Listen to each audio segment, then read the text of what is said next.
What's going on, everybody? Welcome to the second installment of my Macros 101 series. So if you guys haven't already, I made a video 2-3 weeks ago called All About Carbs. I'll put a link to that in the description. You guys can go ahead and check that out. That video is a detailed explanation explaining about carbs, what they are, what they do to the body, and how many you need, and all that type of stuff. So I'm going to cover the same things right here in this video, except now we're going to be talking about fats. What are fats? What kind of fats are good? How much fats should we get? And just try to help your guys' overall knowledge about fats. So let's get into it. Now, to help explain all this to you, I went ahead and I took some notes to make this video go a lot smoother. So first things first, what are fats? Fats are an essential part of our everyday diet and nutrition. Unlike carbohydrates, but similar to proteins, our bodies cannot live without fats. Our bodies need small amounts of good fats for us to function and to help prevent our bodies from diseases. Even though fats are good for us and essential in performing day-to-day activities, too much fat, especially the wrong types of fats you find in cakes, in desserts, in like chocolate and ice cream, those types of fats. The wrong types of fats can lead to serious health conditions such as obesity, high blood pressure, and higher cholesterol levels, which all will ultimately lead to a higher risk of having some heart disease.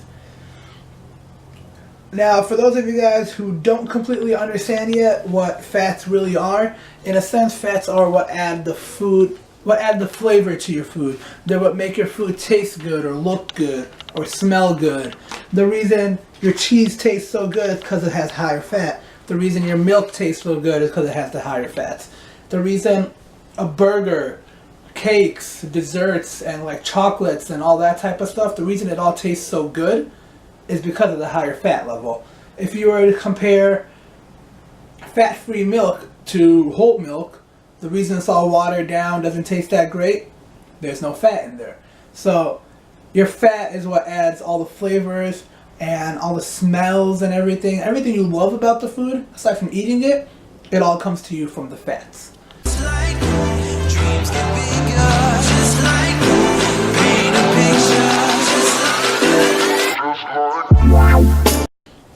Alright, now I'm going to head over to my whiteboard and I'm going to give you guys some pros and cons about fats. Alright, so let's go ahead and start this video off with the pros.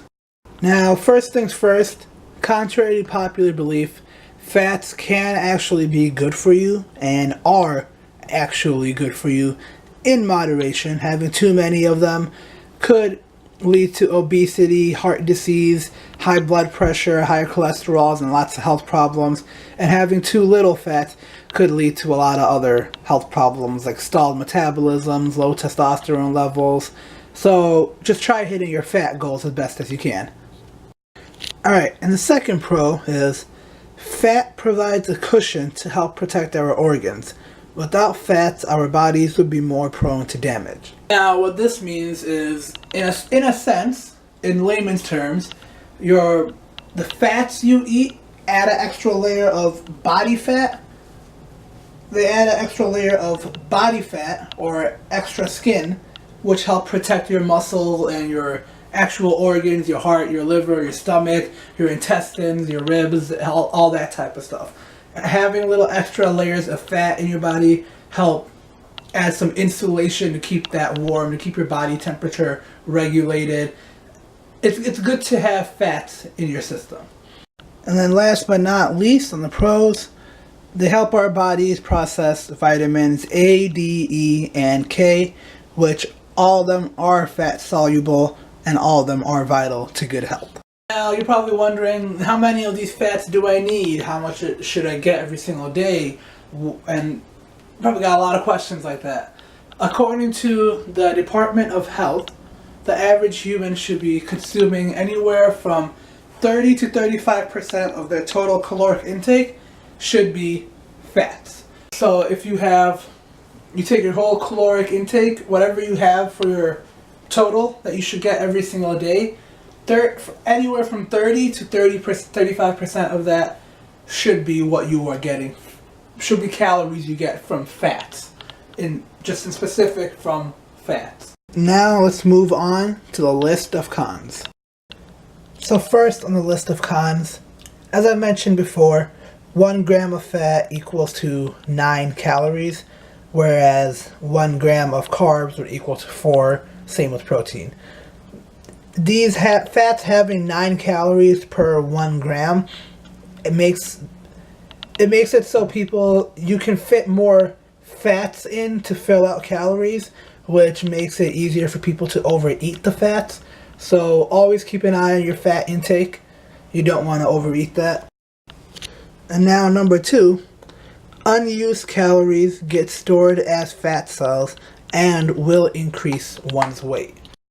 What this means by unused calories getting stored as fat cells, as in if you were to eat 100 calories and your body only broke down 60% of those calories, those extra 40 would get stored in your body as extra fat cells. And the way this happens is, for example, if you were to just eat, your body will use what it needs, work with that, get through everything, and push out the rest while you use the bathroom and stuff. But that extra 40% it didn't use, it needs some type of physical activity, some strenuous activity, or some energy expenditure will help release those extra fat cells. So working out, running, doing a sport, just any type of physical activity, something to get your heart rate up. Another technique people use, which I could get into at a later time, is a fasted workout or a fasted cardio or something to have your body use those stored fat cells for energy, as opposed to feeding it and giving it new energy for it to use during the workouts. Now the last thing on the cons list, too much fat cushion, the fat cushion I was referring to on the pros, can lead to health problems. For that last part, what that means is that fat cushion I was referring to on the pros, where eating fats can help cushion your vital organs, which leaves you less prone to damage. Adding too much of a cushion or adding too many fats could lead to your body overall adding extra weight, which is what leads to people getting obese, what leads to people getting those heart diseases. Your fat cells can get stuck to your blood arteries, which cause a lot of heart risks, a lot of just overall health problems for you. So if you guys want, go ahead. My link is in the description for that calculating macro video I made a while back. You guys can check that out and find out what your fat intake is. And aside from those pros and cons, just another fun fact, there are a lot of different types of fats. The 3 most known are saturated, unsaturated, and trans fats, otherwise known as hydrogenated fats, which is where people basically injected extra hydrogen into those fats. Try avoiding hydrogenated fats or trans fats, junk food, chips, cookies, sweets, biscuits, things like that. And focus mostly on unsaturated fats however you can. Things that come from vegetables, from oils, from fruits, things like that. And yeah, other than that, I hope this video helps you guys. I hope this gave you a better understanding of what fats are. I apologize for making the video later than it was supposed to be, but I hope this helped you guys get a better understanding. Hopefully next week I'm going to take on proteins and I'll explain that to you guys, and then after that we'll finish the series out with calories. If there's anything else you guys would like to see, as usual, just hit me up any way, shape, or form. DM me, comments, Instagram, Facebook, Snapchat, Twitter, anything, all the social media, again, that's in the description. Other than that, please comment, like, share, and subscribe. And I'll catch you guys in the next one. Peace. It's like dreams can be